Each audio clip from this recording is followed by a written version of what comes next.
Think and Grow Rich by Napoleon Hill. Think and Grow Rich. The sixth ghost of fear. Take inventory of yours as you read this closing chapter and find out how many of the ghosts are standing in your way. Before you can put any portion of this philosophy into successful use, your mind must be prepared to receive it. The preparation is not difficult. It begins with study, analyze, and understanding of three enemies you shall have to clear out: indecision, doubt, and fear. The sixth sense will never function while these three negatives or any one of them remain in your mind. The members of this unholy trio are closely related. Where one is bound, the other two are close at hand. Indecision is the seedling of fear. Remember this as you read.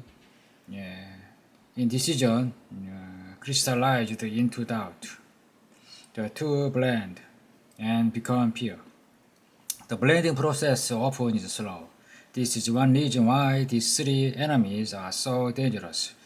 They germinate and grow without their presence being observed. The remainder of this chapter describes an end which must be attained before the philosophy as a whole can be put into practical use.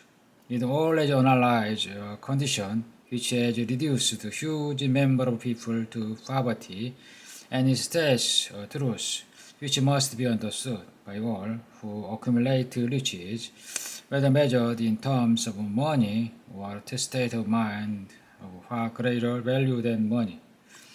The purpose of this chapter is to turn the spotlight attention upon the cause and the cure of six basic fears. Before we can master an enemy, we must know its name, its habit, and its place of abode.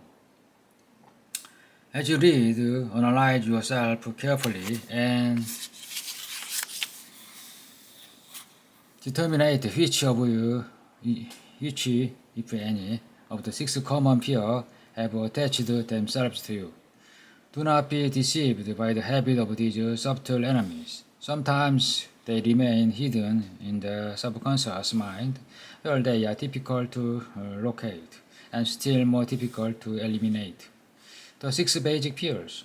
There are six basic fears which some combination of which every human suffers at one time or another. Most people are fortunate if they don't suffer from the entire six.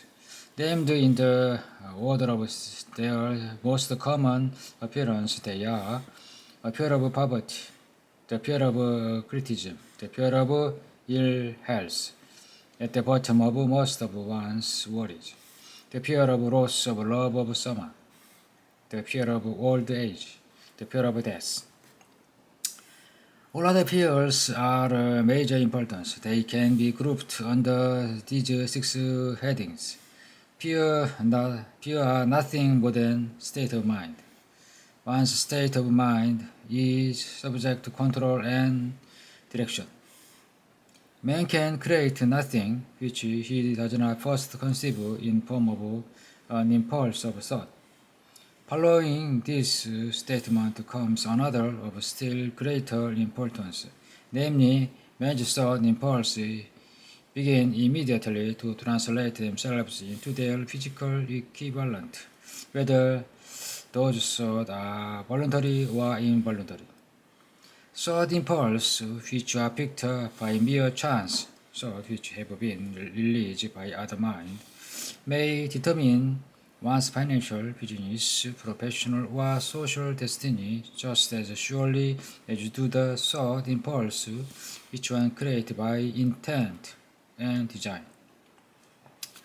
You are here laying the foundation for the presentation of a fact of greating importance to the person who does not understand Why some people appear to be lucky, while others of weaker or greater ability, training, experience, and brain capacity seem destined to ride with misfortune. This fact may be explained by the statement that every human being has the ability to completely control his own mind. And with this control, obviously, every person may open his mind to the tramp thought impulse which are being released by other brain, or close the door tightly and admit omni thought impulse of his own choice. Nature has endowed man with absolute control over but one thing, and this is thought.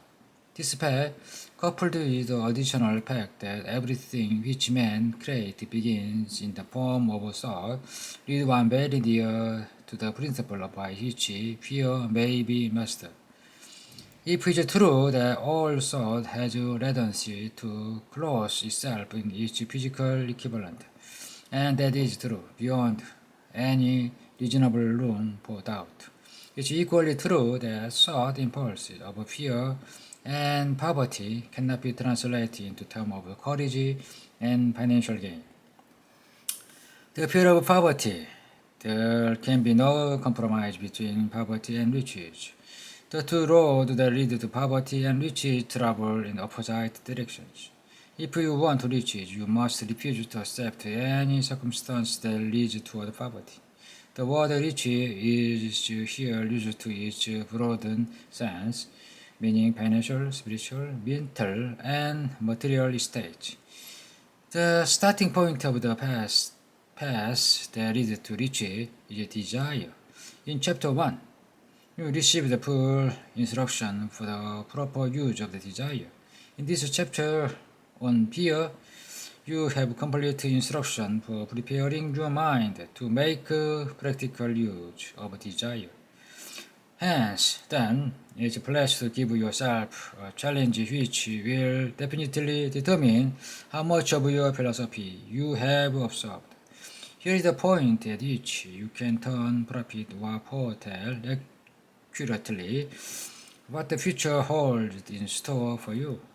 If, after reading this chapter, you are willing to accept poverty, you may as well make up your mind to receive poverty. This is one decision you cannot avoid.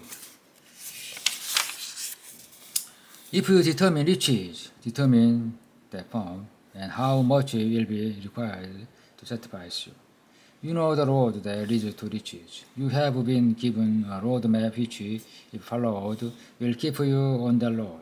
If you neglect to make the start to a stop before you arrive, no one will be to blame but you.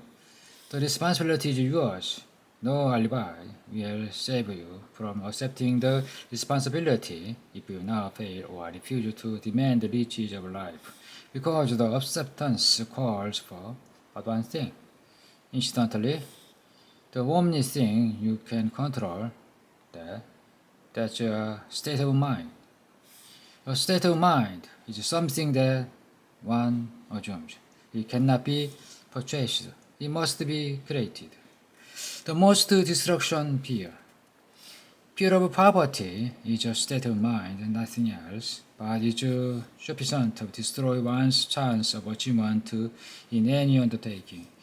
This fear paralyzes the faculty of reason, destroys the faculty of imagination, kills off self-reliance, determines, undermines enthusiasm, discourages initiative, leads to uncertainty of purpose, encourages procrastination, wipes out enthusiasm, and makes self-control an impossibility.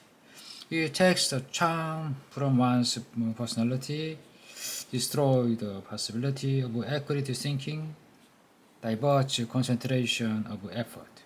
It masters persistence, turn the willpower into nothingness, destroy ambition, becloud memory, and invite failure in every conceivable form.